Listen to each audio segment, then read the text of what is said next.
Roger looks like he's really in the right spot.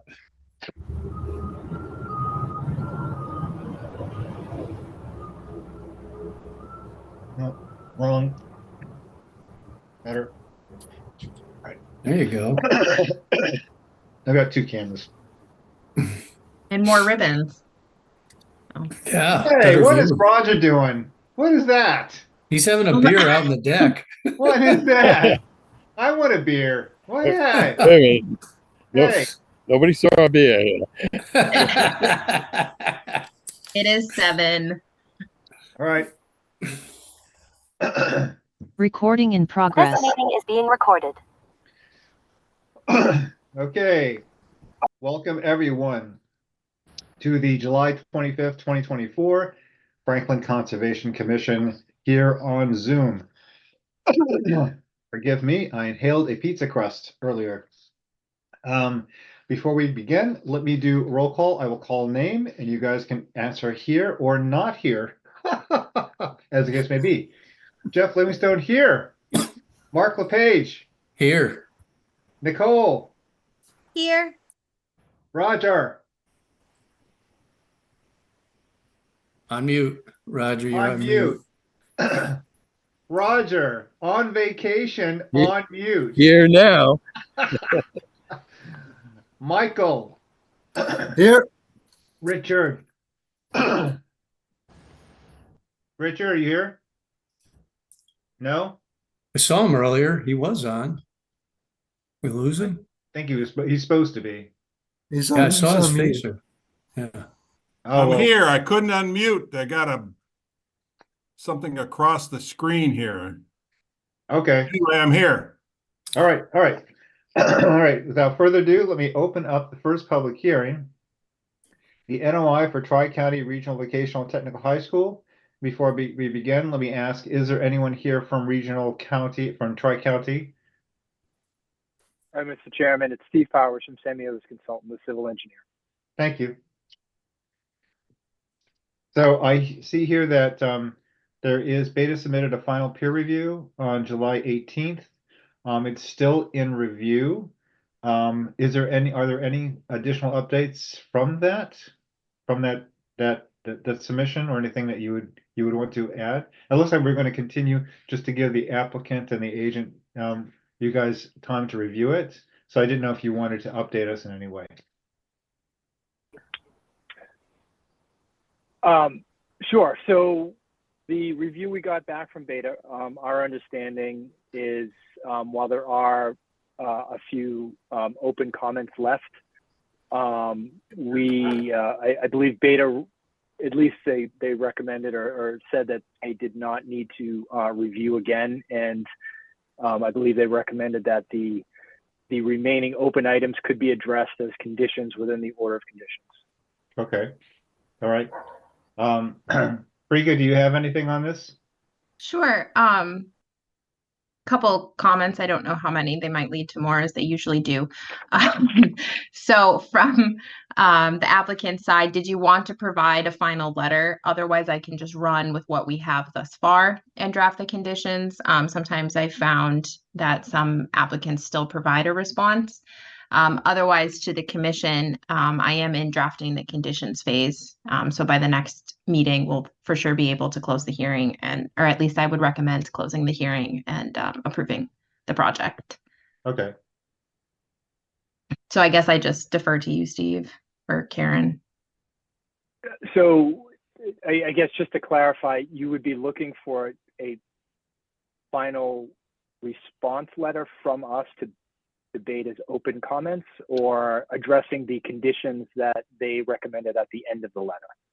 Yes, the latter, if there was anything Okay. else you wanted to provide or critique. So it's giving one last shot essentially to you guys to provide any sort of tweaks, verbiage, things like that.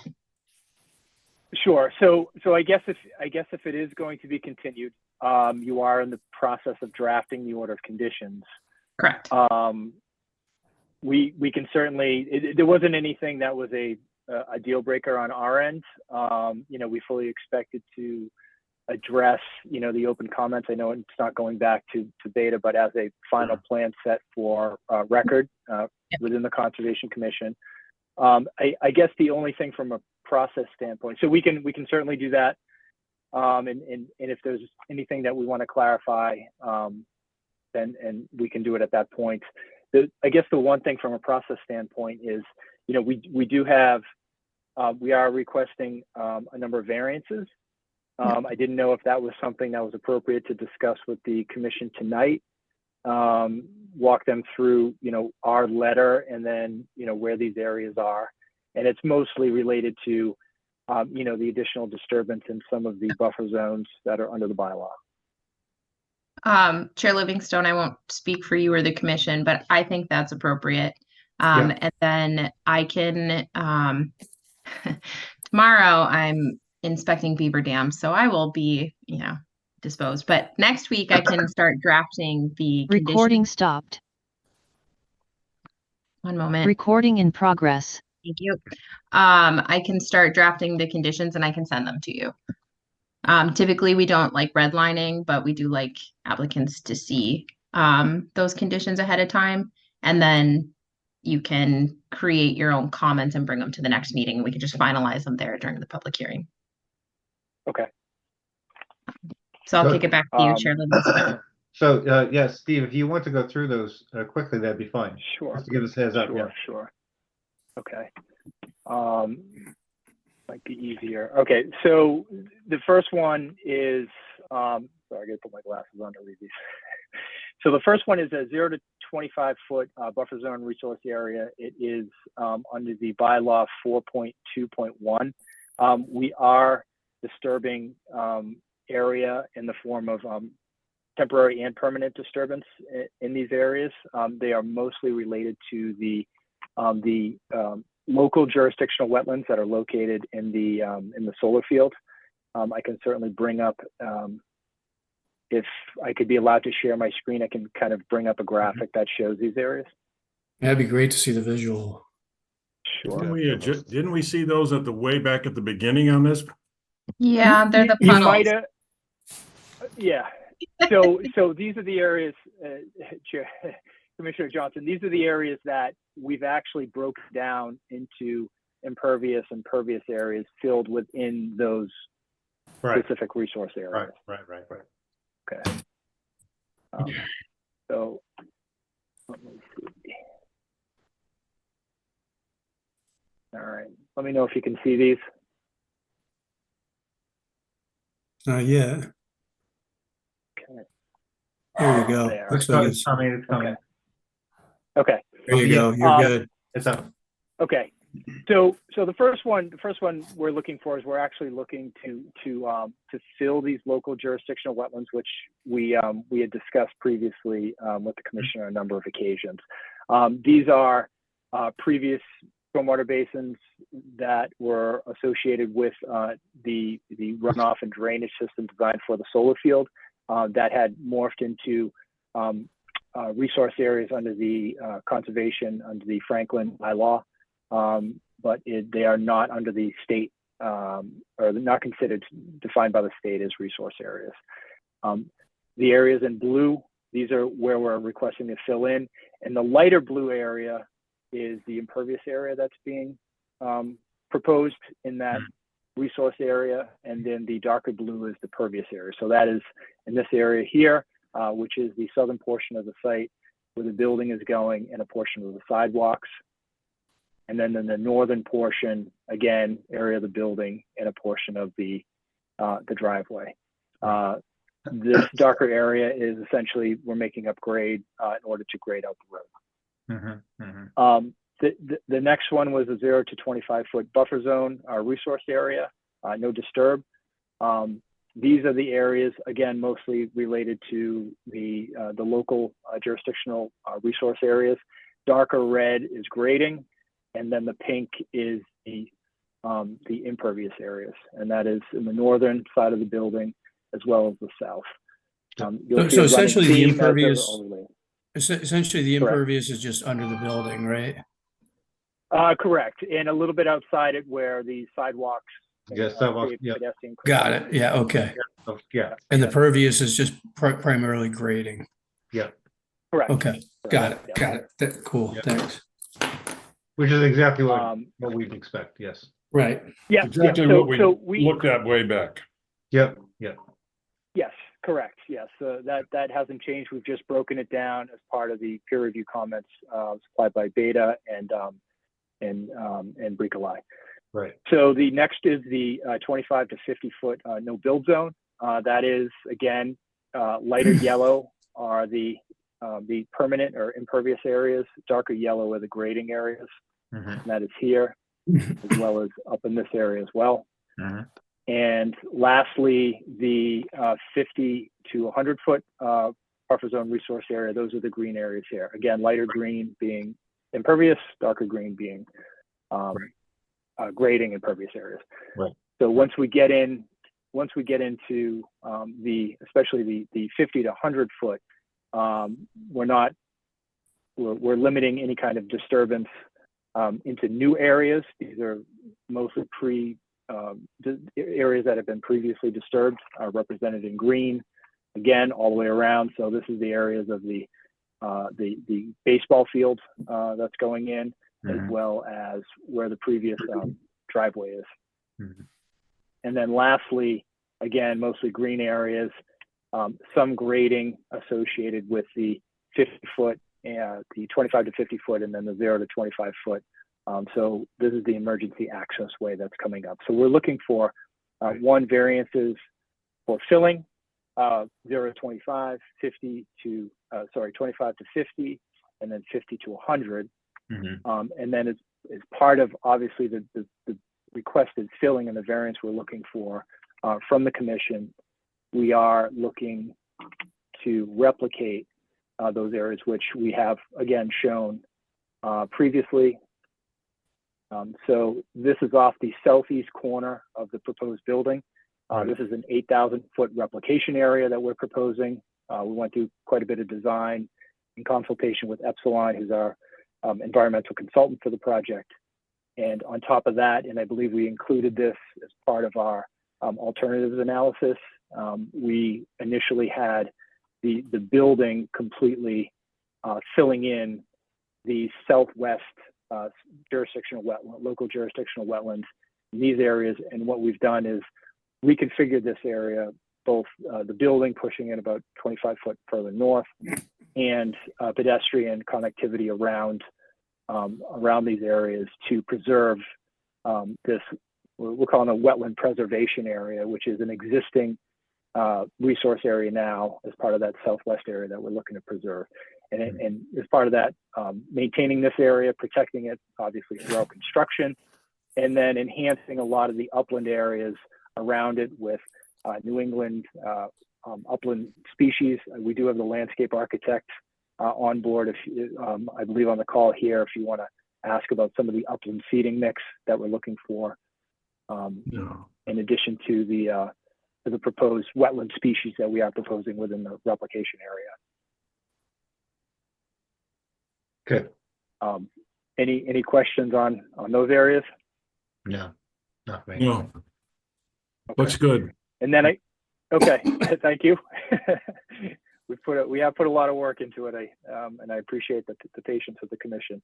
And then the last two things that we were looking for, one of them is part of our erosion sediment control, and we understand silt fence is not allowed, or we have to request a variance for the additional protection.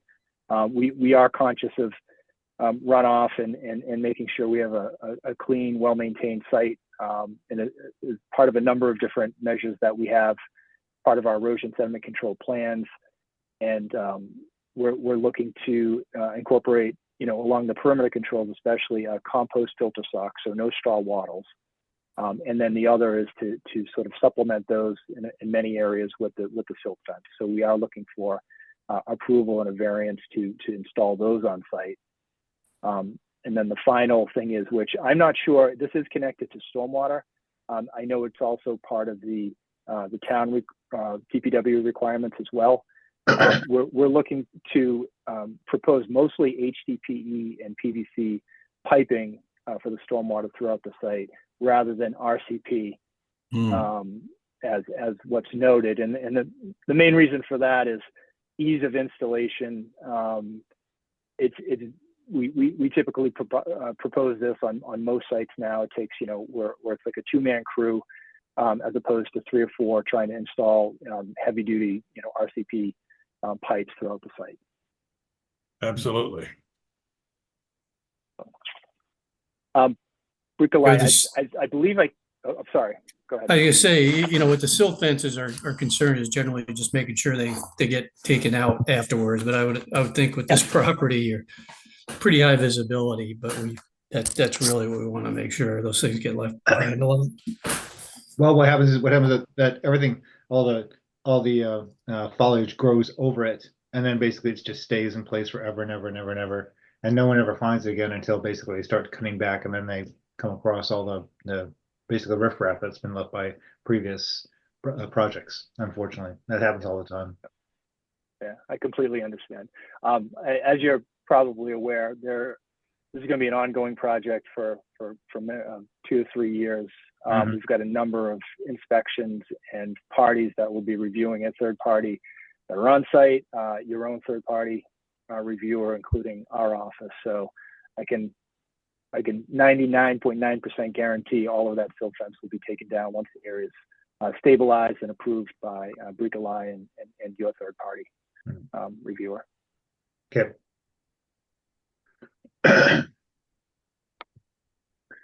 It sounds like you guys might be doing something with bamboo on the property. Yes. Samir, are you on the line? No, Steve, this is David Warner. David.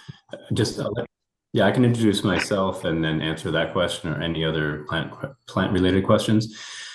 So, I'm David Warner, principal of Warner Larson Landscape Architects. We're the landscape architect working with DRA Architects on this project. The use of bamboo is a ground cover bamboo that's contained only within the courtyard of the new building. And I know that there was some discussion about alternatives, and from our experience, what we've found is that this material, so first of all, it's not invasive by seed. So it's not going to, birds aren't going to take that and deposit it elsewhere and grow beyond it. Second of all, it's a ground cover. It's 18 inches to 24 inches tall, and it's completely contained not only within the courtyard, but within a paved area. It's very important for the foliage part of the landscape to survive for us, to go back to our projects 5-10 years later and to see the landscape still surviving. And this particular plant will not be an issue at all for the environment because it's contained within this space, but it is a proven species that will definitely survive the wear and tear of the use in that space, as well as being very little maintenance or no maintenance almost, because it does grow prolifically within the space that it's planted. So it inhibits any other weed growth. So we use this very successfully within concrete planters at the Galvin Middle School in Wakefield almost 10 years ago. And it is still to this day thriving and doing what it's intended. In my opinion, any alternative in this area would require more maintenance. And so we don't see it as any environmental concern, and we'd like to continue to utilize that species in this particular application. So you've got it in concrete planters inside the courtyard, is that? Correct. Yes. Okay. Within paved spaces inside the courtyard. Yes. And it's a ground cover bamboo. So a lot of people, when they think of bamboo, they think about the tall running bamboo that escapes into the wild and then becomes a very big issue in terms of habitat and encroachment. And this is not the same type of material. It's a ground cover bamboo. Okay. I had a question. Is there any way that you can provide what species that you'll be using and any documentation of as far as when the ground cover was planted? And do you have any any evidence to show that it hasn't overtaken the area? Well, so it can't escape from this area because unless somebody were to literally dig it up, put it in a pot and carry it over to a natural area and replant it, it will not proliferate by seed and be transported by wildlife. That's the only way it would, a seed-bearing plant would become a problem in a surrounding natural area. The information on the species, I think, is in the planting plan, Steve, if and Samir, who's also on the call, did put that together. If what you're asking for is just more of an info sheet on the species, we'd be happy to provide that as supplemental information. Thank you.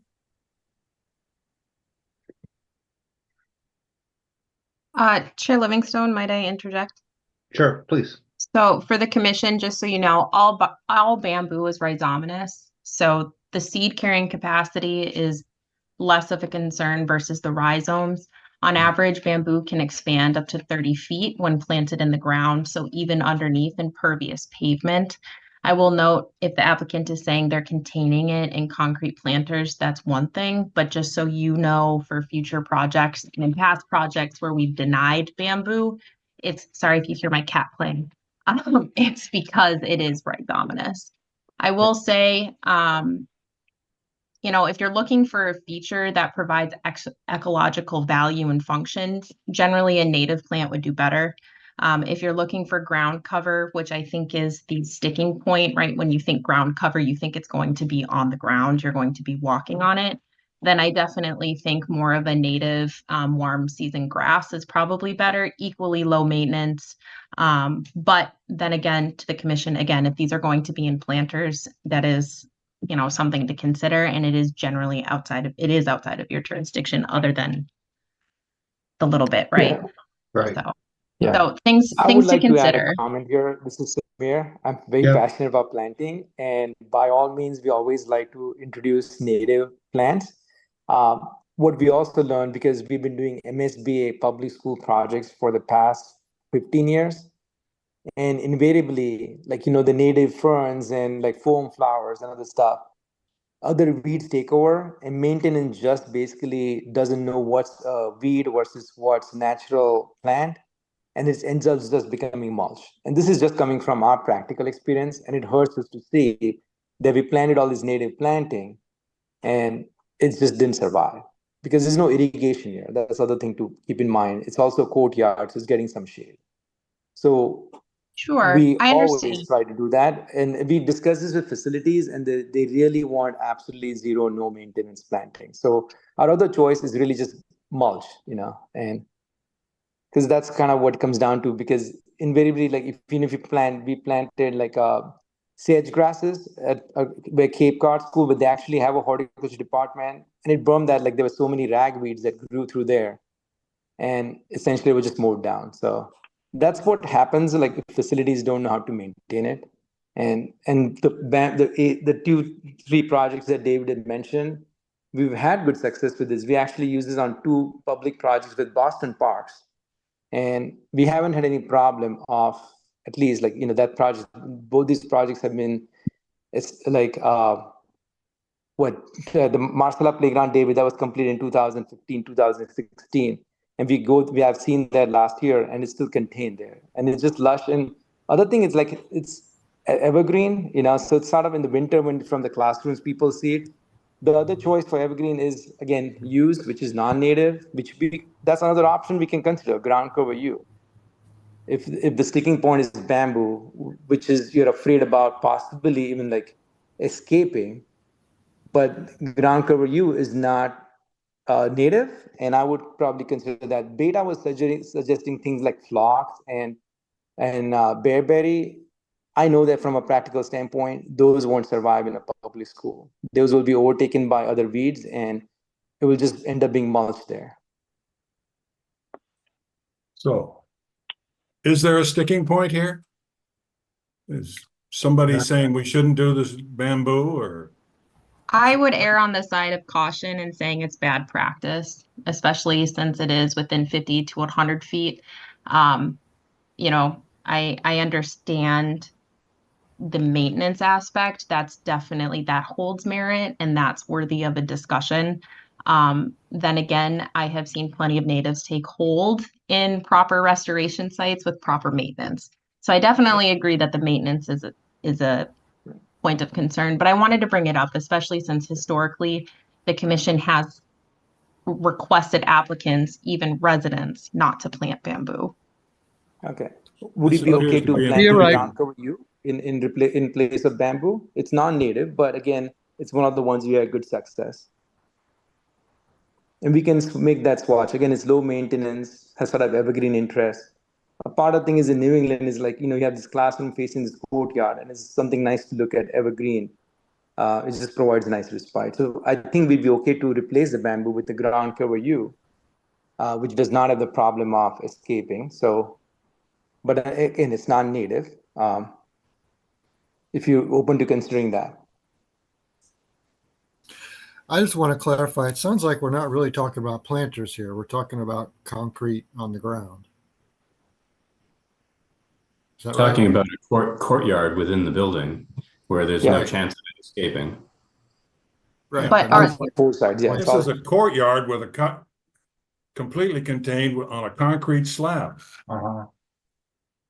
so if it's planted in concrete, that's fine. Roots break concrete all the time. Just, I'm not arguing against bamboo. I'm providing more information so the commission can provide a well thought out decision on this. Bamboo can run 30 feet. Easy, like that.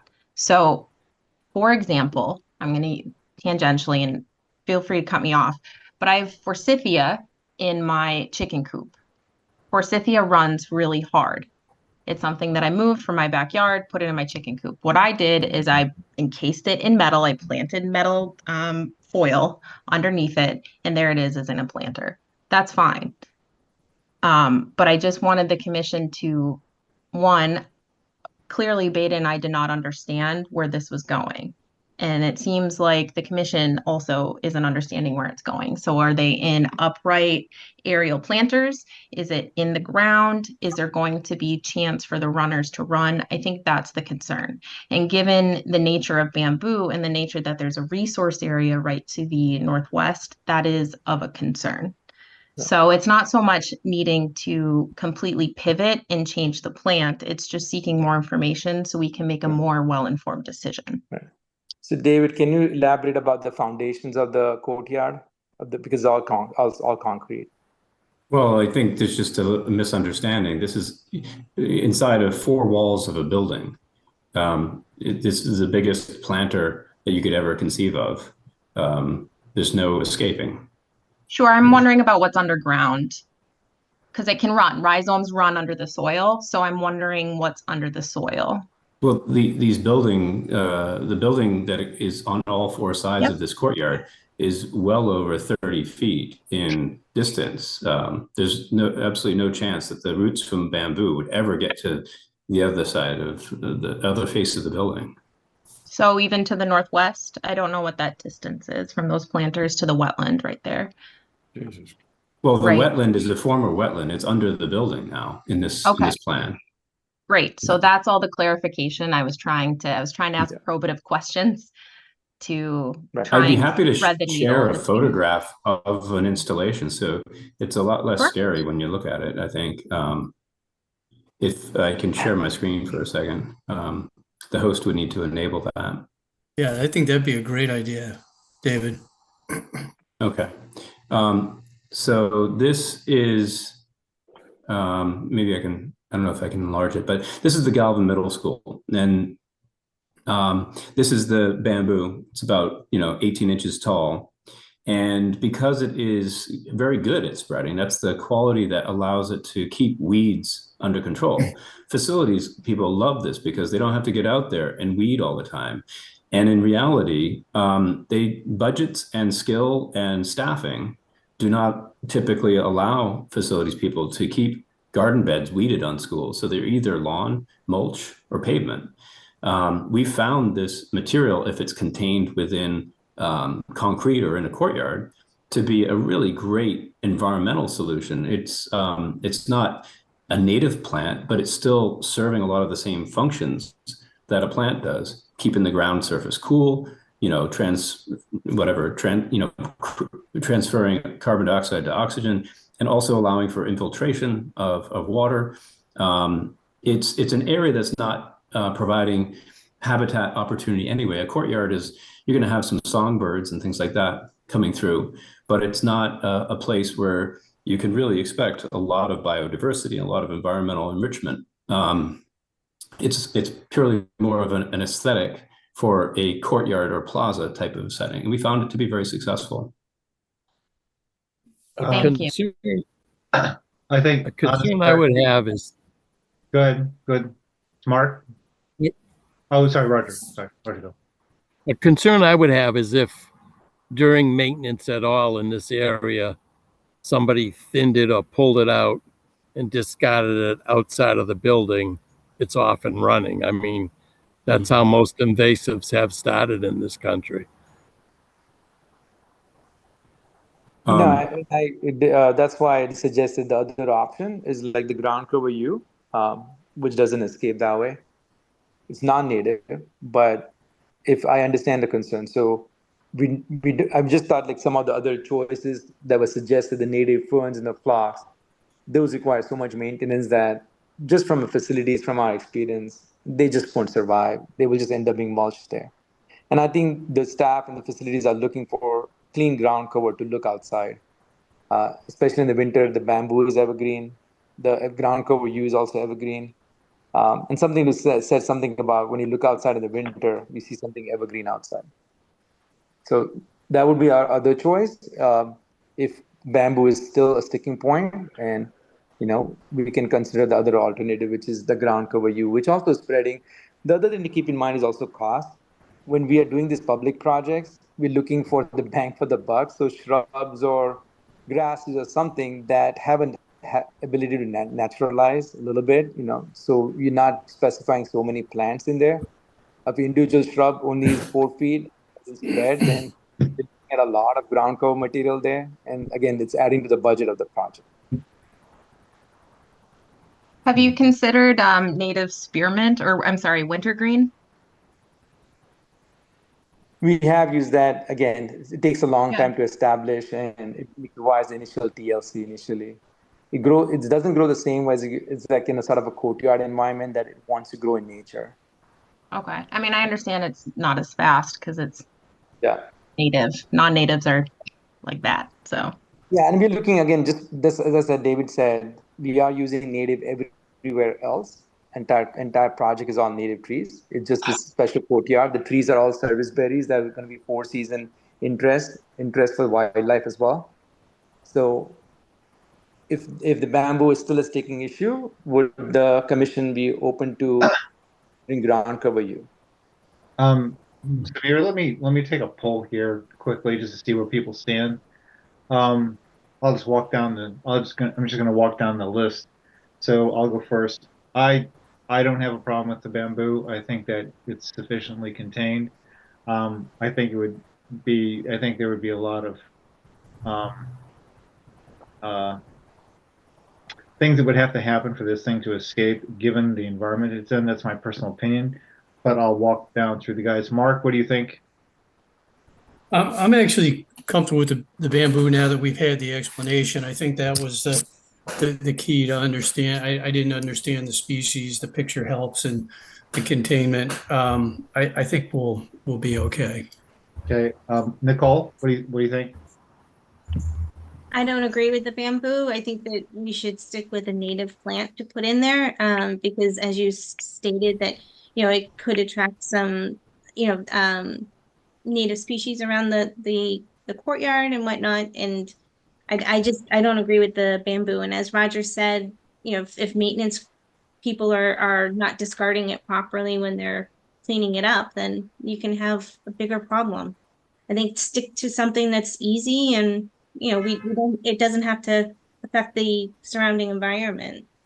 Okay, Roger, you feel the same? Yeah, no, I'd rather not see it. I mean, once the horse is out of the barn, it's going to be hard to get it back into the barn. So I'd rather not take that chance. Okay, Michael? I think I'm okay with the bamboo. Okay. Richard? I'm definitely okay with the bamboo. Okay, so it's a split vote. So just to give you a flavor of where everybody sits. We've got two people that are opposed and the rest seem to think it's okay. I think I'll kind of leave it with the applicant. I mean, that's pretty much where we stand. If you feel that that is sufficient to give you enough pause to come back with an alternate plan, please do. Please work with Bricolage to do that. Otherwise, I think we'll just go ahead and leave it as it is. Mr. Chairman, what I will also explain too, that is we provide an operation and maintenance plan to the facilities department at the end of the project, and we walk them through the care and upkeep.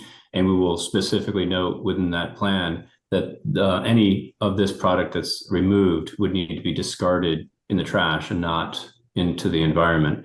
So as part of any landscape maintenance, but I mean, the good thing is there's really not going to be any need to be removing it. It's just tenacious in its place and stays put. So, but we'll make that part of the operation and maintenance plan. Understood. Chair Livingstone? Yeah. I have comments, and now I'm going to flip sides because I'm constantly playing devil's advocate because that's my job. I would, for the commission, also state that, you know, anything else other than this bamboo, because it's not a listed invasive unless it's a native, is still the same. So, for example, if the applicant were to recommend the yew, it falls in my brain to the same category as the bamboo. Perhaps Yeah. not as prolific, but still tangentially the same. And then second, to the commission, I would still encourage that we can condition that O&M plan should come to us as well, especially for work within jurisdiction. So that should be filed with Conservation Commission as well. And then that can be conditioned. So what I would suggest to the commission is not to hedge your bets on this plant right now. Don't let this hold up any sort of approval. This is something that we can also continue the conversation. Okay, I think that's fair. Yep. Okay, so unless anyone has any additional commentary, I'll first ask if there's anyone else online that has any questions or comments about this project. Okay, there being none, then I guess I will take a motion to continue the Tri-County Regional Vocational NOI to August 8th at 7:01 p.m. I'll give you a motion to continue the NOI for Tri-County Regional Vocational Technical High School to August 8th at 7:01 p.m. Second that. Okay, and let me make a roll call vote. Jeff, yes. Continue. Mark, Continue. Nicole, Abstain? Roger, Yes. Michael, Continue. Richard, Continue. continued. Sound of gavel. Okay.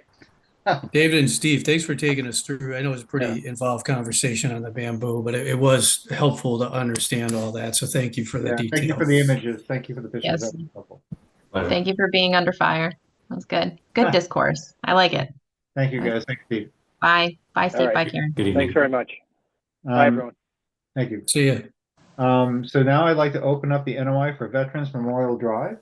Is there anyone here from Veterans? Doesn't appear so. Okay. Sorry, I am here. Oh, Okay. hi, Michael. Sorry. Apologies. No problem. Send Temple unmute my microphone for a second. So the notes here say that you guys did provide a response on July 19th, but right now Beta and the agent are still reviewing, right? Yes. However, there was a question about tree sampling. Yes. Okay, Could I share my screen real quick? please.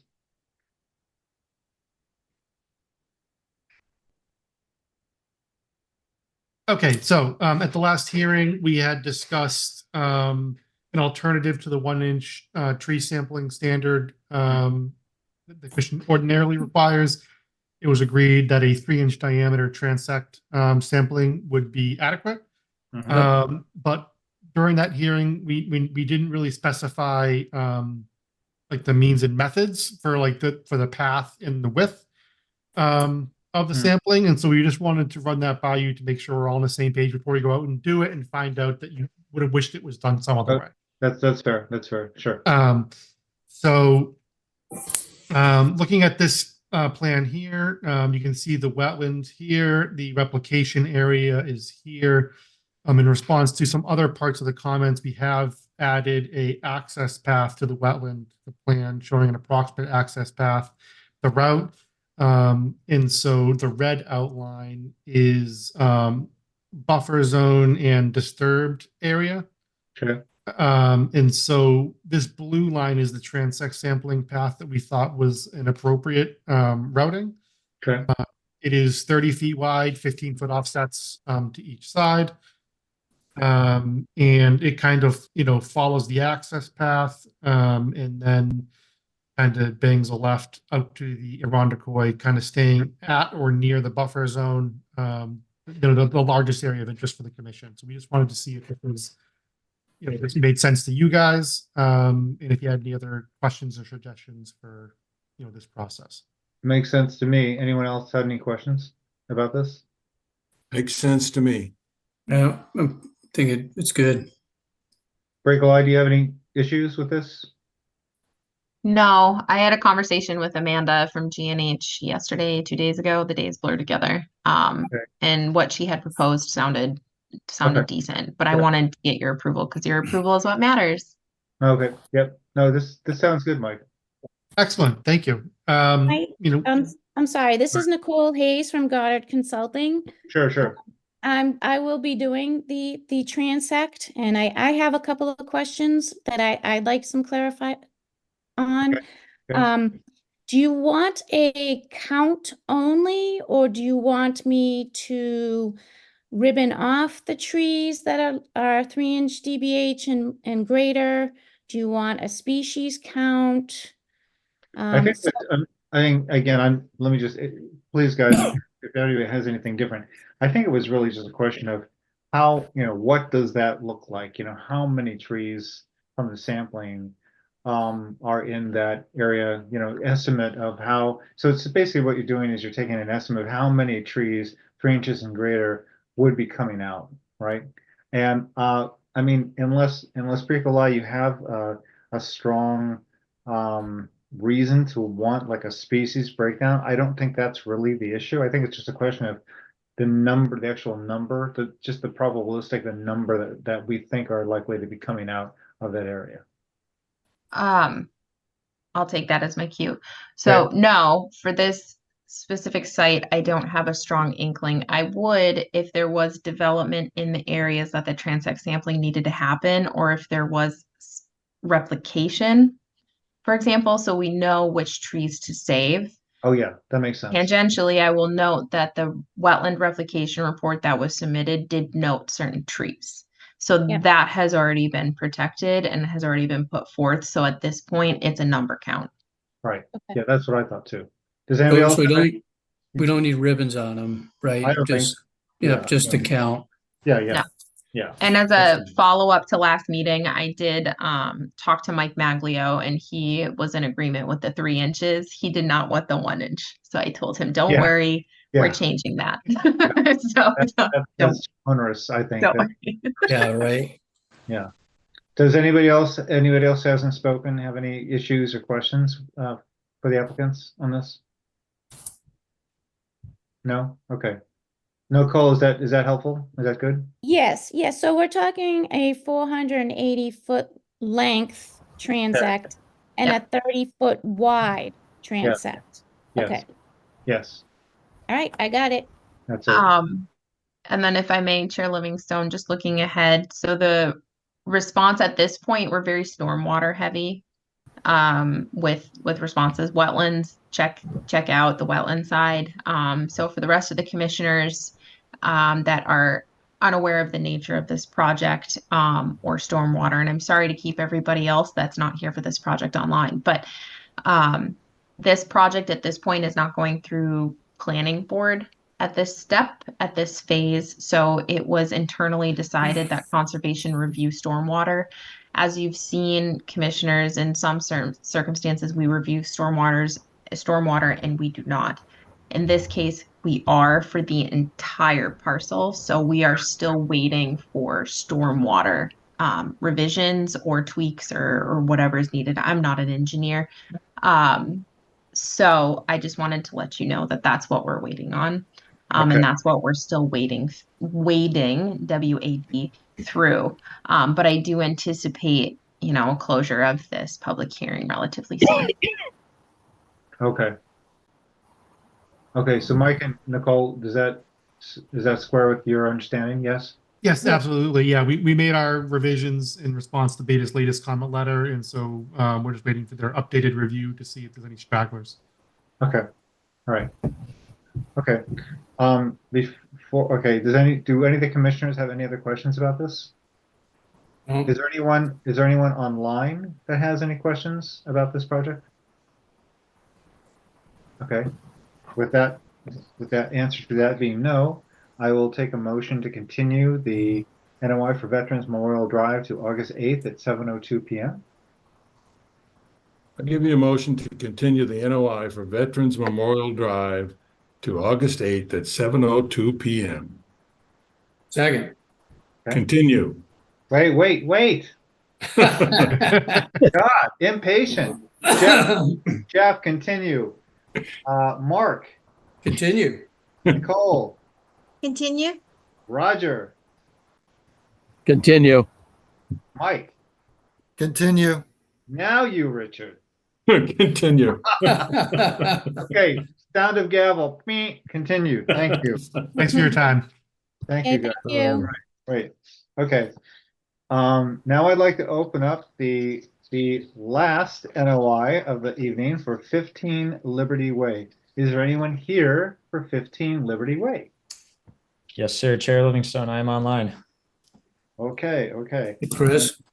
Yeah, and we have a note here that says that currently the situation is we're waiting for the scope and fee from Beta. We got that Got- at 3:58 p.m. Okay. today. So Okay. I made sure In to the send that house. right to Chris. In the house. Yes. Okay. So, all right. So, is there any update that Chris, that you'd like to give us? Yes, please. And Okay. I'll go ahead and share my screen here if I may. So basically the status of where we're at here more or less is that we had quorum issues. So we wanted to basically resubmit this and take it from the top, Right. present it like it was a brand new project, because for all intents and purposes, we're at a place where it essentially is a brand new project anyway. So it made sense on multiple accounts. We re-notified abutters, replaced the legal ad, all of that good stuff.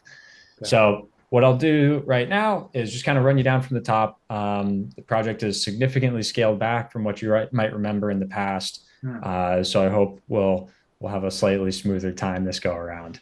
Okay. So with that, this is our site here, 15 Liberty Way. It is in Franklin Industrial Park. Obviously existing warehouse building surrounding parking areas, small wooded portion at the top, as well as over on the east side, or sorry, the west side here.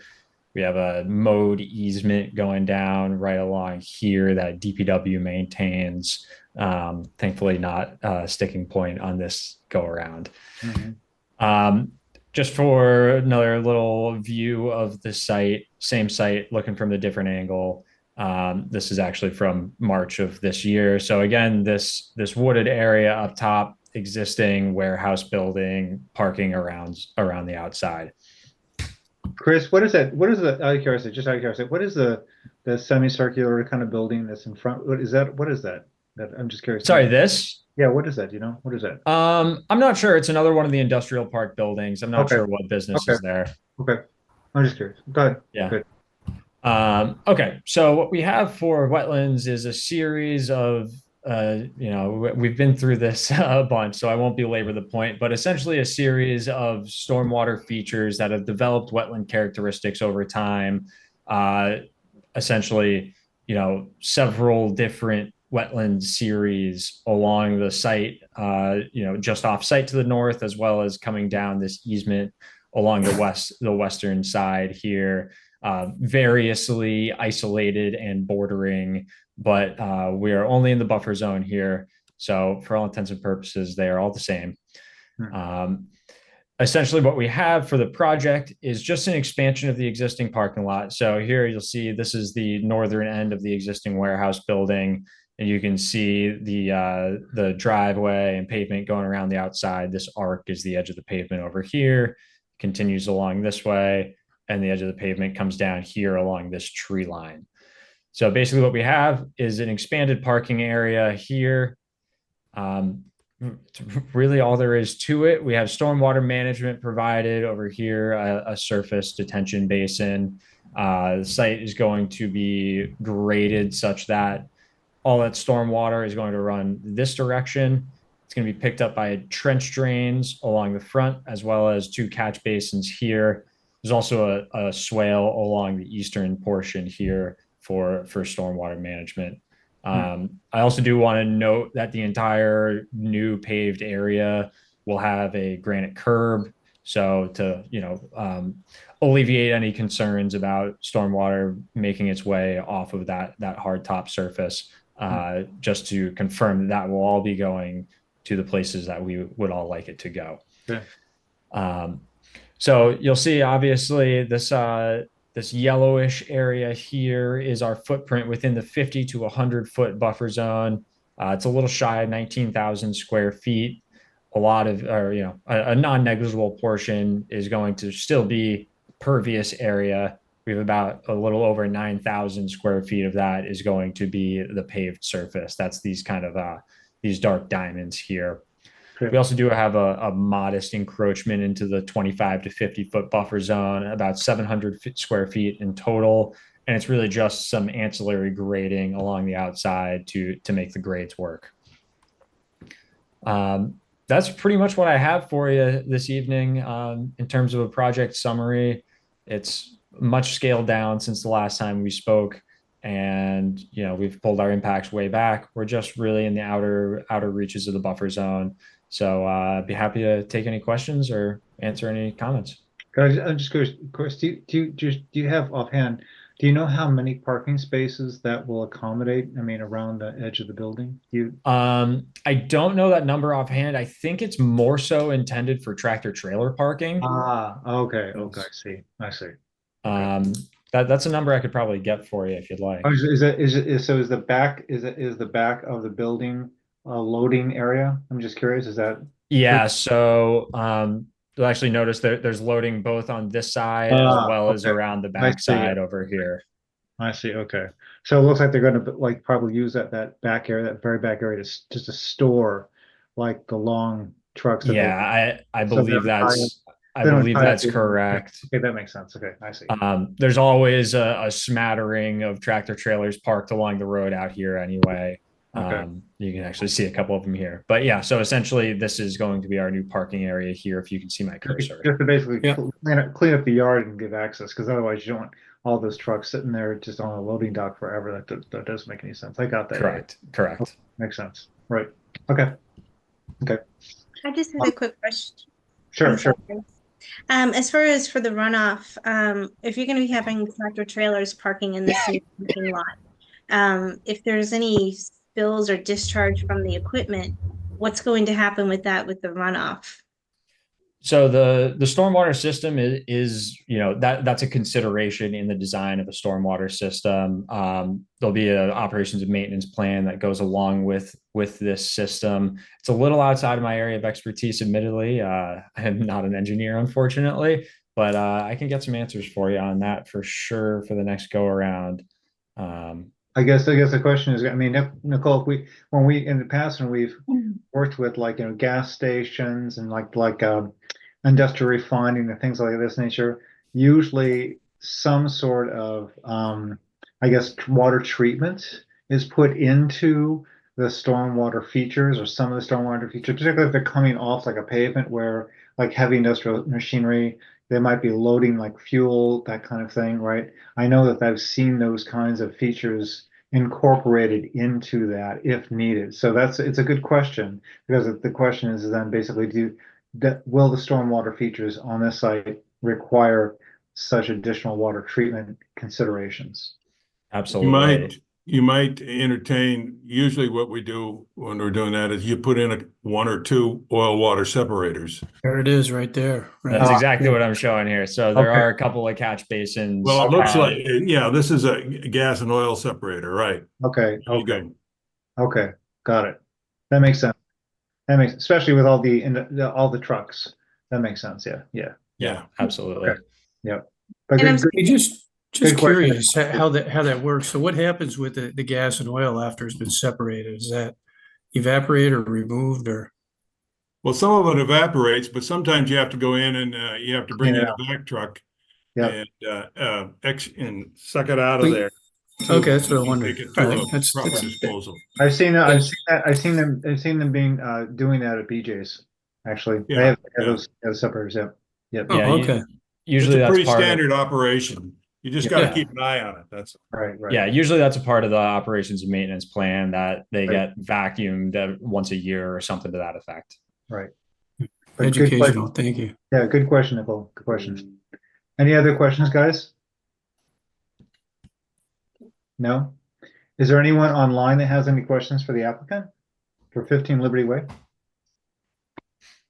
Okay, there being none, I'll take a motion to continue the NOI for 15 Liberty Way to August 8th at 7:03 PM. I'll give you a motion to continue the NOI for 15 Liberty Way to August 8th at 7:03 PM. Second that. Okay, Richard, hold on, Richard. Hold on. I'm Okay, Jeff, continue. biting my tongue. Mark, Continue.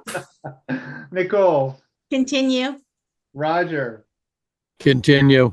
Michael, Continue. Richard, Continue. you got it. Continued. Gavel sound. Continue. Thanks, Chris. Thank you, Okay. folks. Have a good night. Thank you. Who said Zoom was boring? Oh, I Yeah. said. I said it was boring. Okay. All right. So now we're into the general business things, and what I see here is we have 3 certificates of compliance. The first one up is the certificate of compliance for 404 Prospect Street. And we have a note here. This is a historic order of conditions, no existing violations. I think Bricolai, you went out and checked on this? Yes, you looked at this? Yes. Okay, and it seems like Yes, for everything's- 404. Yeah. Yep. Okay, right. Is there anyone here from 404 Prospect Street? Not necessary, but no? Okay. Yes, Roger. Okay.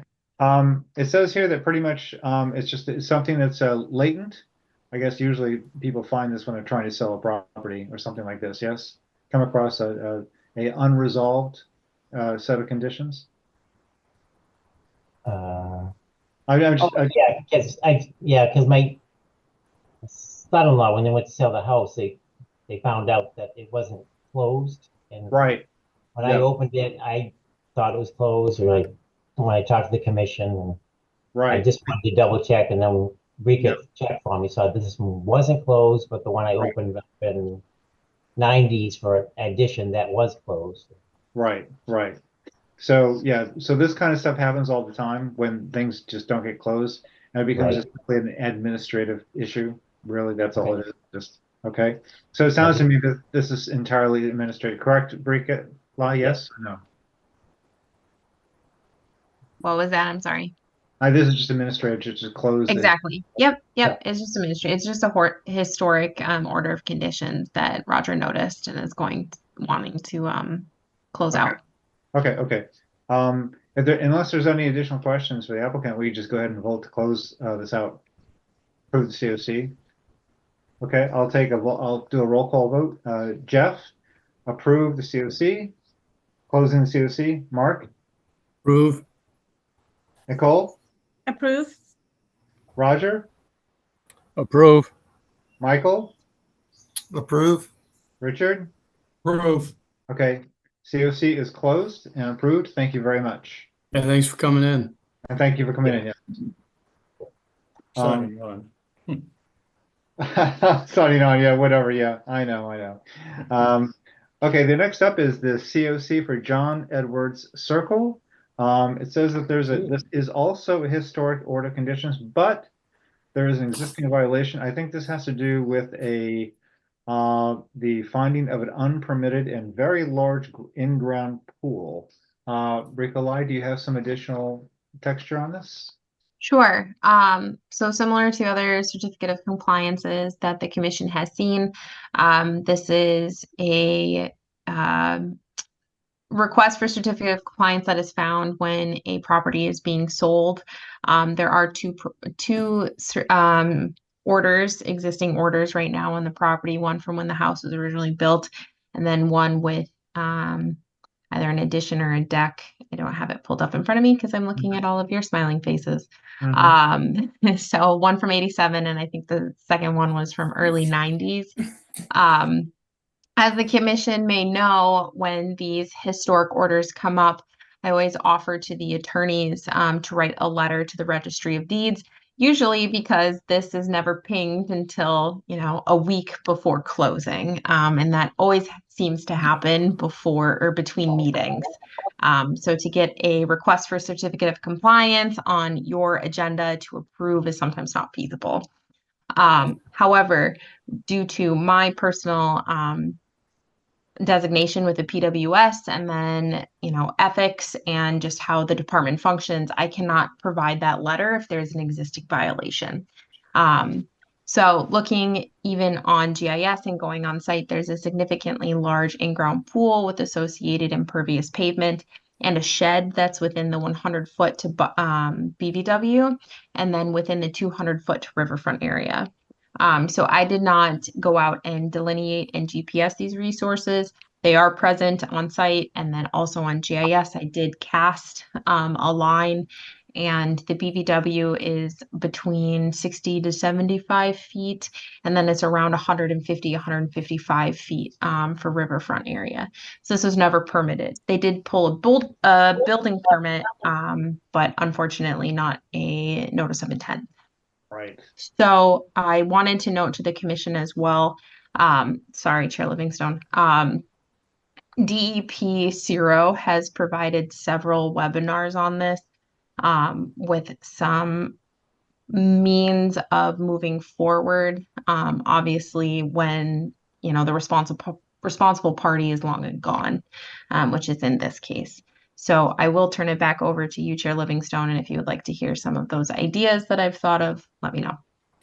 Just so the commission is aware, so one of the things that we do know is that the original owners of the property have passed away, and so the property is passed to their children, and it's the children who now have discovered this issue. So even though there are two closed order of conditions for other construction, everyone who was involved in that is unfortunately no longer here. And it's the children who are trying to dispose of the property. This is why it's come up, that discovered this. Before we go any further though, is there anyone online for the property at John Edwards Circle? Attorney Kyle Merrigan here, Okay. representing the children. Okay. So you're representing children. Okay. So we are sympathetic to your plight. This does happen. I mean, because no one could know until all this, you guys go to sell the property, then it all comes up, who knew, but there's no one to ask about it because the people that were involved in it are gone. You right? nailed it. We totally get it. So my question was, and I asked this a little bit earlier when we were reviewing, we do the preview for the meeting. Was there an easy way to sort of administratively set this right, so at least there's a record in the so right now there's nothing to approve, there's nothing to give a variance against because there was nothing ever filed for, right? Yeah. Right. So the question is, what ideally could the applicant do which would minimize essentially their pain and their delay, again, because obviously you're trying to sell the property, such that we can help you get through this, but yet adhere to all the regulations to get something in the record. And I think, Rika Lai, you had an idea that you expressed that you thought was possibly a good thing for us to consider. Yeah, I think it, as our town administrator, Jamie Helen says, a good compromise is when everybody leaves with something and everybody leaves with nothing. So to prevent, the future seller of this property running into the same issue, and to Right. make sure that the record is set, I'm a big data person. I think filing the WPA Form 3 is the notice of intent form. You don't have to get it delineated. Well, I'll walk you through including a GIS map, filing that, getting that approved by the commission. So essentially the commission is approving the work that was done after the fact, and then coming back for a certificate of compliance. Commissioners, you can discuss fees. That's in your purview. To that point, I don't know if on your side, especially for the attorneys, what the opportunities are for contingencies, or if it's the buyer or the seller. At this point, for my department, I don't really care as long as it's filed. And I generally believe that the commission agrees with that as well. We're just looking to get the record straight. Yes. Yeah. So Rika Lai, do you have any idea, just again for the applicants, because they won't know, just a ballpark range for like, a standard fee for filing, that kind of thing, just roughly what they might be? Yeah. So for our fee for a notice of intent, when it's just a pool, is $50.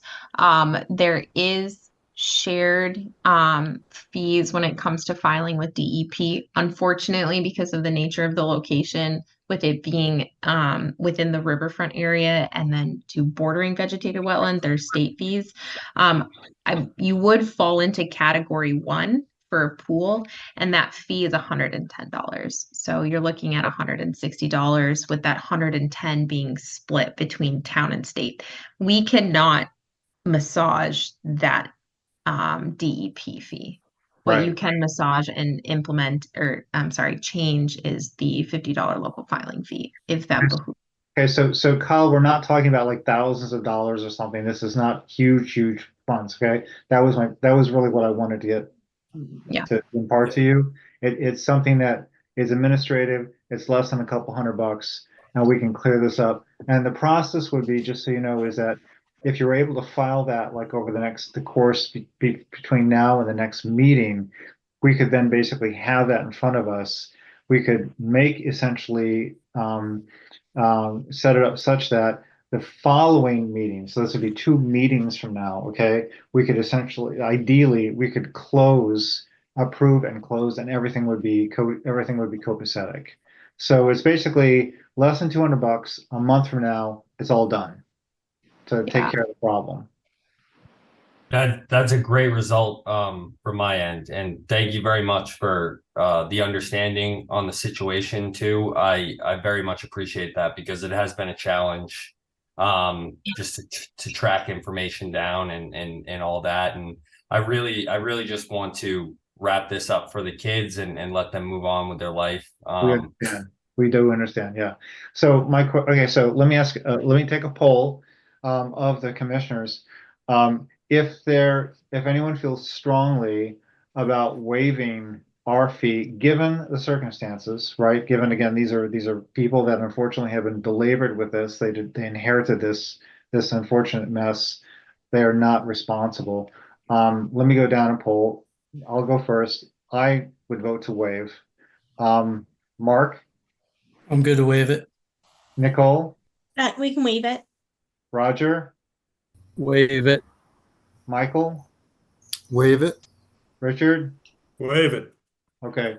So just so you know, we're voting to waive the $50 just to make it a little bit less impactful. But again, we have no control, unfortunately, over the state fees. Yeah. So what I would say is just please work with Rika Lai. She will help you, walk you through the process. We'll get this done. You'll be done within a month, and everybody will be clean and clear. Okay, how about that?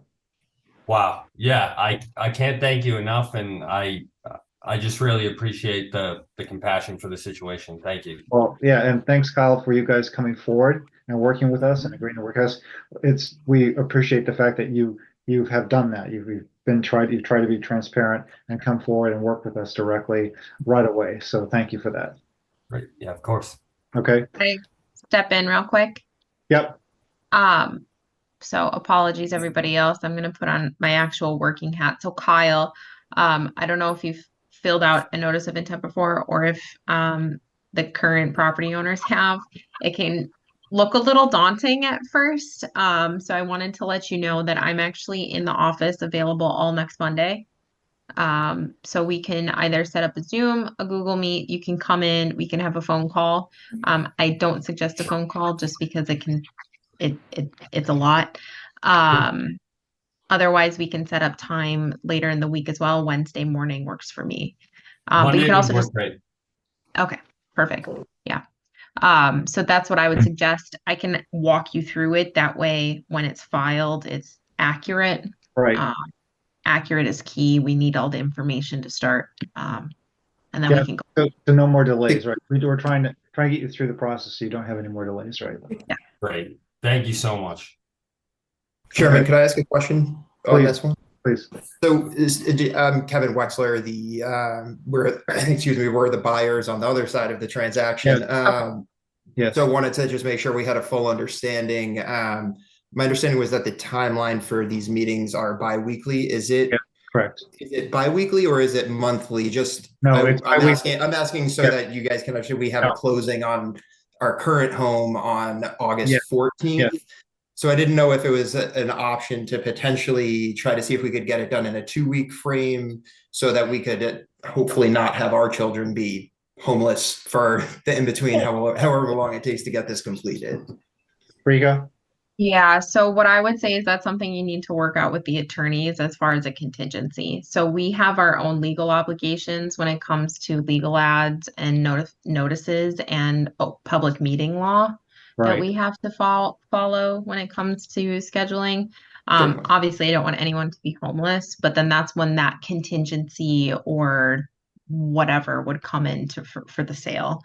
And I will never propose to speak for an attorney. So, but the bottom line is, Kevin, I mean, it's happening. It's getting done. It is going to be done, right? I mean, it's going to happen. Absolutely. I mean, it really is something. It's a lot of like writing and paperwork, but it's not like a lot of cost. It's not like a huge amount of effort. It's all administrative. It's clearly going to be. I mean, you can go back and tell the attorneys, it is happening, right? I mean, so it's not like we don't know if this is going to happen. We don't know if, I mean, Kyle obviously wants it to happen. The kids want it to happen. No, absolutely. I think we want it to happen too. I don't want to buy anything. And it's not a big deal. So I'm just saying, if you can talk to the attorneys and get them to say, okay, well, maybe you guys can do this on, close with this contingency. And then, you wouldn't have to necessarily delay. I mean, but Jeff, again, that's, right? Sorry to interrupt. What if when they file, then you and I can draft that letter, the same standard letter that I draft, and you can sign it. And then that way there's at least something to say that this has been filed. Right. It is. Right. That's what I was thinking, get his attorney comfortable. Yeah. So Kyle, Kevin, we'll do this. We'll do the letter and we'll send it to you right away. Like immediately, we'll send it to you. You guys can you guys can take it to whoever you need to. So there's some sort of something on the record. This is happening. Okay. That would be fantastic. I really appreciate that. Thank you, Chairman. Kevin, could you send me? I won't have you say your email on meeting minutes. Could you send me an email, please? Absolutely. You can, if you go to our conservation webpage, you click on my name, it opens a web form. Yeah, I think I've seen it in a chain or two somewhere along as this whole thing has been unraveling. So we should be good. I'll get it over to you. All right. Just identify yourself for me and then I can get you on that. Perfect. So thank you very much, Rika and Chairman. Yep. Okay, certainly. Okay. I think that's it, right? I mean, yeah. We're good? Yes? Yeah, that's good. Good. Absolutely. Great. So everybody knows what we're supposed to do. Fantastic. Thank you. Good luck, guys. We'll see thank you so much. What? Sorry, I just wanted clarification more for my own self. Were you going to continue or just hold on these certificate of compliances because there's two. There's one for the original build of the house and then one for additional work. The 1987 one and the 1991. Yeah. So yeah, we would need their certificates for both. Yeah. So essentially there would be three projects Yes. at the end, right? But two are in front of us right now. So it's up to you what you want to do and what you feel comfortable with. We could probably close out one of the COCs, right? Just to get administrative. Oh, no. I'd like to do whatever we can do. Whatever we can close out, let's close out. I Okay. think. Okay. Then you would need to open up both and then close both. And then Kevin, Kyle, everybody else and I will work towards the finish line for everything else. Okay, so how should I refer to the two that I am opening? One for X? Yeah, so there's DEP numbers on them. There you go. Yeah. Okay, hold on. Do you want me to give them to you? Actually, why don't you do that? Please. I've got it. So you got SE Sam Edward 159176, right? Okay, Yep, that's the first one. that's one. Okay, that's the next one. SE 159321. 321. Okay. So let me open up and then we'll vote to approve the COCs for 176 and 321. Yes? Yep. Okay. All right.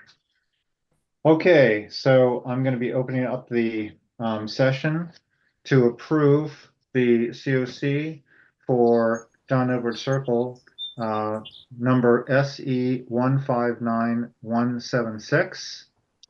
And I'll take a motion to approve said COC. I'll give you a motion to open the COC for John Edwards Circle. Approve the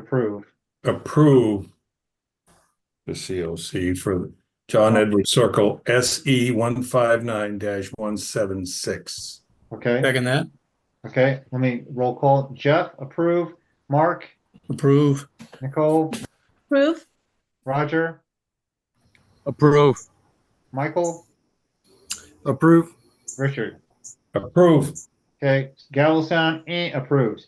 All right, I will now open up the session to approve the COC for John Edward Circle, number SE 159-321.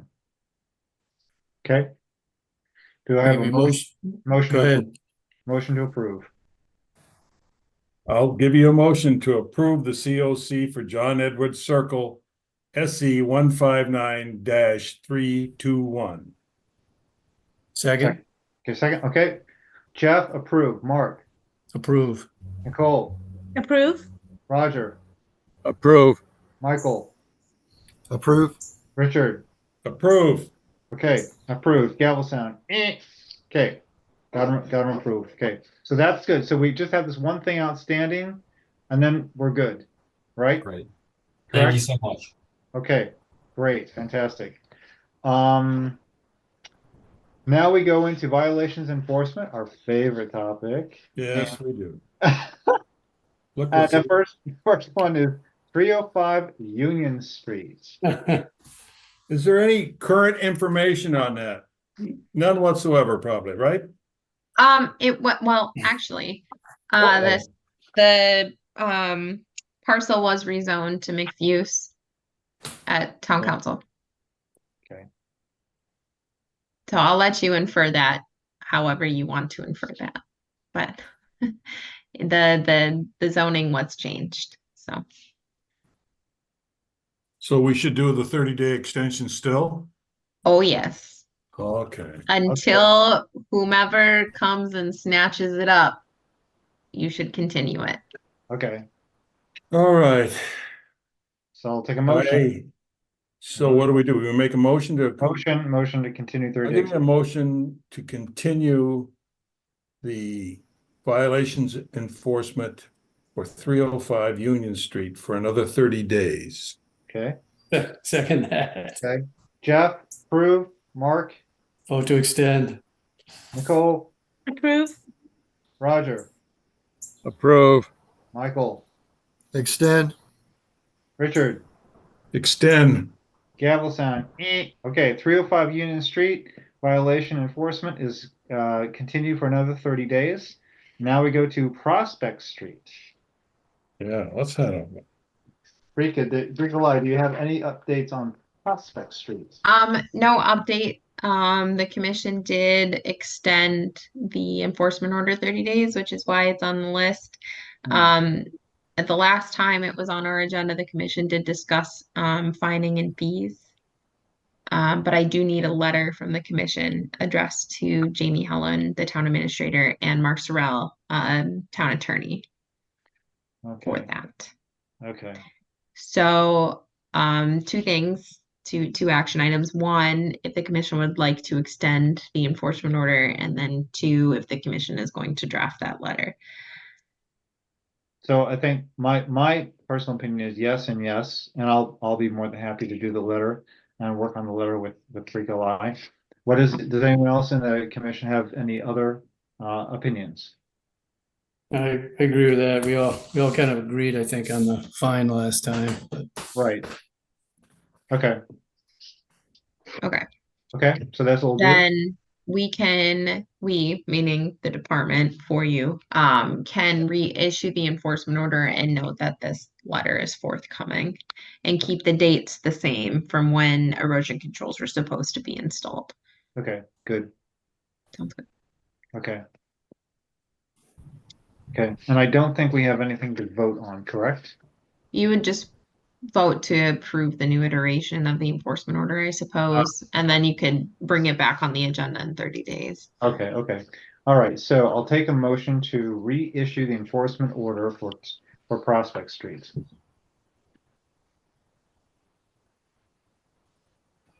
We'll give you a motion to reissue the enforcement order for Prospect to Prospect Street.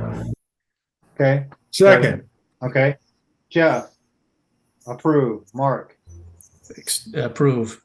Nicole, Roger, Approve. Michael, Approve. Richard, Approve. Okay, so the enforcement order for two Prospect Street is reissued. Okay, now we're done with violations enforcement, and now we go to minutes. I've read the July 11th minutes. I have no changes, suggested changes. Does anyone else have any suggested changes? Nope. Nope. Okay. I will take a motion to approve the minutes for July 11th. I'll give you a motion to approve the minutes for July 11th, 2024. Second that. Okay, Jeff, approve. Mark, approve. Nicole, Approve. Roger, Roger. Oh, he's got his mute on. Approve. at the beach. Roger, Michael, Approve. Richard. Approve. Okay, thank you very much. Okay, now we have only one thing listed on the discussion item, Franklin Heights Parcel B, condition number 54. Bricolai, what is this about? Did we lose her? Coming back. Just texted, says she's coming back in a second. Okay, well, hold on. We'll take a short recess. Or do you want to go through the other updates while we're waiting? No, If there are. yeah. Are there any Friends of Franklin liaison updates? No? Wait, hold it. She's come back. Okay. Bree, are you back? Yes, sorry, my computer didn't even give me a warning. Just boom. Stopped. They're like that. All right, we were talking about Franklin Heights Parcel B, condition number 54. What is that?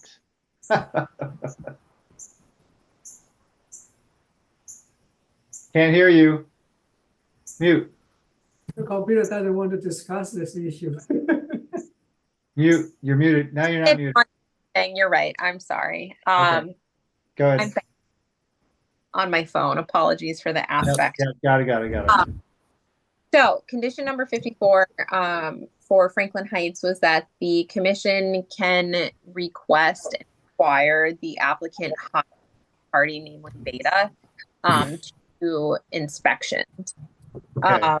So if Chair Livingstone, Vice Chair LePage, if you recall, when Franklin Heights was in front of us about a month ago, we had discussed this condition. Yep. It wasn't brought up during the meeting, so I tabled it. But we did receive a request from DPW, who knows that we have this condition, if we could implement it. So it's really just generally, I think, inspection.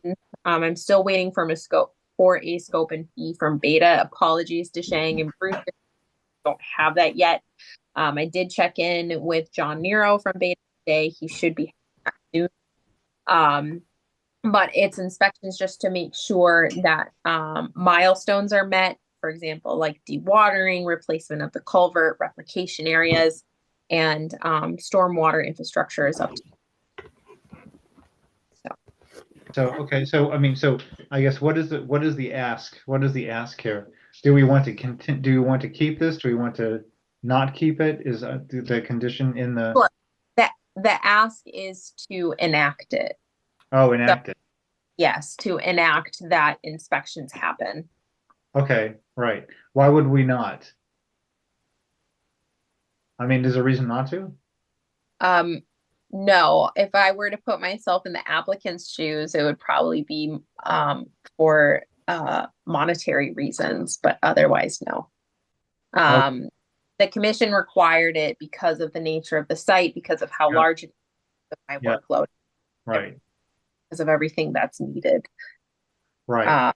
Okay. So generally, also for the commission's information, planning board requires Beta inspections for every project other than 40B because of legal reasons, which is what the 40B is. Not legal reasons, but because 40Bs don't necessarily come in front of planning board. Right. So essentially what commission is taking on, as they did this project with stormwater, not unlike Veterans Memorial Way or Drive, is that you're taking on those duties. Okay. All right. Got it. Okay. The applicant is online. Yes. Yes, this is Desheng Wang from Creative Land and Water Engineering representing the applicant. I discussed with the Brica Line just prior to the meeting, so we understand the reasons, and we know this condition as the project. You know, the 40Bs, sorts of subsidizing housing. We just like to limit it based on, we also reviewed it, the meeting minutes for February 23rd. I think overall, we're working very well with the Brica Line for the general monitoring, and we understood that. So Brica Line is not engineer, so it needs definitely some help from Beta in the stormwater and some of probably engineering related issues. So we just like to be able to clarify the scope of work and the frequencies, or just a milestone inspection. Definitely we have no problem. Just want to be a little bit more clear so that applicant can plan their budget toward this. Okay, so Brica, they would work with Beta to understand that scope. Yes, correct? Well, yeah, ideally I would have had that scope and fee prior to tonight's meeting. Right. Okay. For coming tonight, it was already on the agenda, so we had to post. Okay. But basically, so once that is in, obviously that will be past the applicant, there will be a discussion, right? And then there will be a compromise or a negotiation as to what that should be, correct? Exactly. Right. So I think we'll it for now and then continue. Yeah. I've been meeting, like, things in my wheelhouse are the wetland replication, things of that nature. Sure. We met already once this week. We're meeting next week.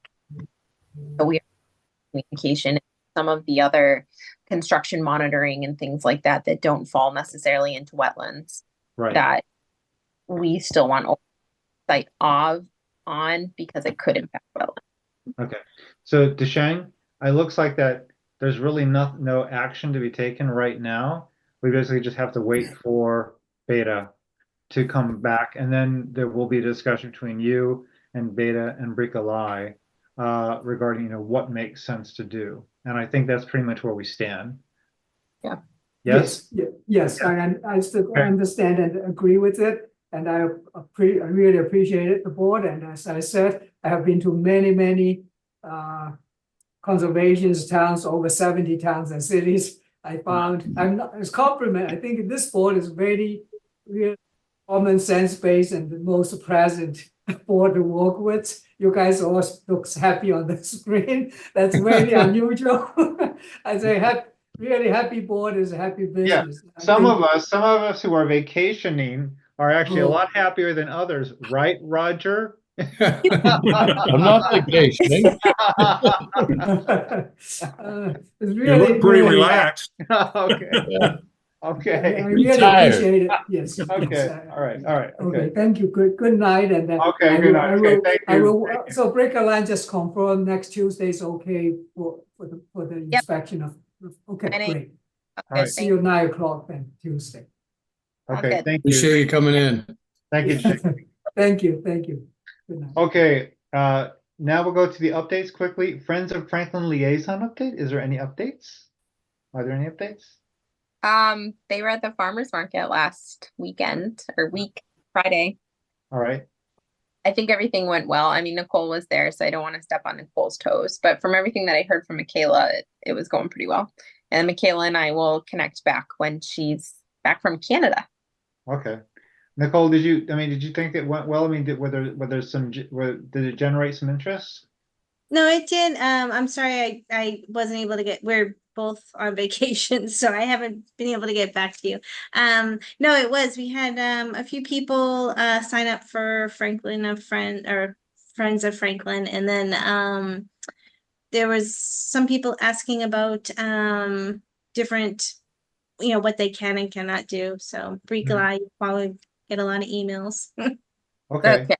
But a lot of, it was nice. It was, they didn't know who we were or what we do. So Okay. it was Good. nice to Good. be there. So Yeah. you thought it made sense to, I mean, it was good. It was good. It was worthwhile. The time was worthwhile spent, basically. Yes. No, it was. I think that maybe it was a lot of, people with younger children. So I think that maybe another setting would be good to get the attention of to reach more, I guess, people with different demographics and backgrounds. It was just a lot of people there with little kids, but maybe more professionals and stuff like that. It would be, I think, a better opportunity too. So Okay. Okay. Okay. that makes sense. Okay. Okay, thank you. Okay, I'll go next on the list. Master plan liaison update. Are there any updates Nope. there? Nope. No? Okay. Natural resource protection manager update. Yes, I have a couple. One, didn't get the Brook Street grant. No? Oh, No. sorry. I'm a bit that one. It's okay. I am going to ask EEA, it's environmental or energy and environmental affairs, something of that nature. They change their name quite often. They offer feedback on grants. All right. This doesn't apply to you, but this does apply to me. I'm going to ask for feedback on the grant because I want I could better it. And then second, I don't know if the commission has been attending, but the biodiversity goals for the state of Massachusetts, the state is public hearings, and there's a public comment period open till August 31st. So I suggest looking at them. I will caution the commission, and this is my own skepticism, goals are goals. So when I'm writing my comment, for example, not as conservation director, but as professional wetland scientist, certified ecological restoration practitioner, I'm pushing for regulation change. So Okay. goals are, it's definitely a first step. I understand the need for goals. I understand the need, especially working with the public, for public hearings and crowdsourcing and things like that. I don't want it to fall short on goals. I want it to go to change. Right. So that's just something that I'd like to put in the commission's hat. And then Delcart pond treatment has started. Just FYI, I did send out notices for that. Now, is that, so question, when they do that, do we have to notify the public to stay away from the pond during the time that they're actually doing the treatments? So it's in their contract that they have to hang notices and signs. Okay. I have found that they don't necessarily do that. They did treat last Friday. I have yet to go to Elkhart. I know, Roger, you were out there, but I, for sent an email out to everybody. I mean, do we have to, we don't have to cordon off like the, no, not, okay. And I think they did have a sign up on Friday. Okay. Good. I've yelled at them, so that's good. Okay. Good. I'm glad they're doing that. And it's a really short lifespan for when the chemical is active as well. Okay. Okay. It's livestock, which I don't know why livestock watering is longer than human consumption. I would actually question that, but I won't for the sake of this meeting. So livestock watering is actually the longest lifespan. Interesting. Okay. Okay. Delcart. So. Okay. All right. Anything else? No. Yes. From that. No, but I didn't put it on my agent report, but I wanted to talk about scheduling. So Okay. That's all right. 1 second. Okay. MAC update. No, we had a meeting 2 days ago, 2 nights ago. They are finalizing the list of talks. As far as I know, we're not on the list. Oh, we are on the list? Oh, yeah. Okay, we're on the list. Okay, so that's a change then, because I asked about that. I said, why aren't we on the list? And I said, oh, you should be on the list. So they must have changed that. Okay, that's good. All right, good. Okay, so they're really, really close to finalizing the program. I think it should be done like within this week. So, but they're getting ready to like orchestrate the rest of the logistics for the meeting, the big meeting. That's all I have for that. Charles River water update? Nothing? No. Okay, and now scheduling. Back to you. Oh, back to me. Okay. Scheduling. So, I won't keep many for very long, but I wanted to bring up, because we've been having really close calls or quorum issues, especially in the past year. So I wanted to educate the commission a little bit on your duties and obligations as a commission.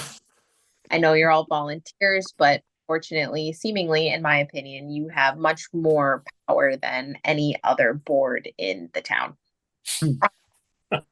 So with that, you as commissioners are allowed to miss one meeting per public hearing. So think about it in easier terms, per project. So for NOI Tri-County, for NOI 15 Liberty, you can only miss one meeting. I know there has been some discourse on why you have to fill out missed meeting certifications if you watch the meeting, or if it doesn't matter, because once you miss one meeting, you still have to fill out the missed meeting certification for every other missed meeting. Unfortunately, that is part of open meeting law for the state of Massachusetts and the Mullen Rule. I understand how frustrating it can be when it's summertime, you go on vacation, things of that nature, and you're volunteers, you're not elected officials. But I just wanted to enlighten the responsibilities that you have. You have great power as commissioner. You really, really do. So there have been plenty of applicants that have requested those missed meeting certifications. So it's not something that just gets filed away and doesn't get looked at. Every project that is contentious, or any project that somebody wants to combat, every single attorney asks me for those missed meeting certifications, because they are tracking quorum. Right. Constantly tracking to make sure that who can vote can actually vote. So I wanted to educate you on that. So it's not just something that I receive. Thank you, Jeff. It's not just something that I receive and then just gets filed. It is an ongoing, living, breathing organism. So to make visibility for everybody, so everybody understands what's going on and the importance of this. Jeff, Mark, and I had met and we devised this spreadsheet. It is open for comments. It's often, sometimes I find that what easily readily comes to me as making sense may not always be communicated. So if anybody has comments on the top part where I'm explaining how the spreadsheet works, please let me know. But essentially it's broken up per project, as you'll see. Red, if your name is in red, or your initials, I should say, are in red, that means you can no longer vote on that project. That could be because you were appointed in the middle of a project, which you cannot vote. It could also mean that you've missed more than one meeting where there is a discussion. So that it may be something that I had inadvertently missed earlier, about 2 paragraphs ago in my monologue, is that if you miss a meeting with a discussion, you cannot vote. Right. So for example, Mike, if Mike missed this one here, for example, all the other cells here would be red, right? Exactly. Okay, like that would be X and that would be red from there on out. Boop, boop, boop, like that. Right. Okay. So this spreadsheet generally follows, like, red means stop, orange means slow down, right? There is no the blue and the white is just so you can differentiate between rows. Yeah. Understood. Yeah, understood. Yeah. What is the definition? Sorry, what's the definition of a discussion? Substantive comments. So that's if Beta makes a presentation, right? That's if Tri-County makes a presentation. That's if a presentation is made or an update to the commission, or there is any back and forth discourse. Okay. So almost always, unless we just continue it. Exactly. So unless it says Bricolai any update and I say, nope, we're just waiting on a response, request continuance, that would be no discussion. Okay, thanks. Yep. I will note that there have been several court cases where that substantive comment has been argued. I would just err conservatively and on the side of caution that if anybody is making any sort of presentation. Yeah. So I just wanted to really tell the commission this because, and I don't know how this will come off, so I'm just going to say it. Sorry, my minute coming in. It has a trickle down effect, right? So we request applicants to come and see us in a timely fashion. We should be able to meet them in a timely fashion. They have to follow so many tight, rigorous guidelines, temporal guidelines, as do we. We should make it easier for them. I understand, again, we're all volunteers. We have vacation. There's no problem with that. I would note that our schedule is finalized in October before every new year, and that does get approved by the commission. So if you know that something is coming up, tell me about it. I'll get to that in a second. Or if you need a change, that's fine. I don't know if you recall when Pat here requested to change meeting dates to Wednesdays, namely because he wanted to see Thursday night concerts. But that is also something that can happen. If there's something that one of you needs to be at, I think your peer community and the rest of the commission would be more than willing to adjust. To that point, I would ask that any scheduled vacations, obviously emergencies happen, but any scheduled vacations are communicated to myself and your chair. For sure, your chair over me. He is your leadership, not necessarily me, but is communicated more than 2 weeks in advance.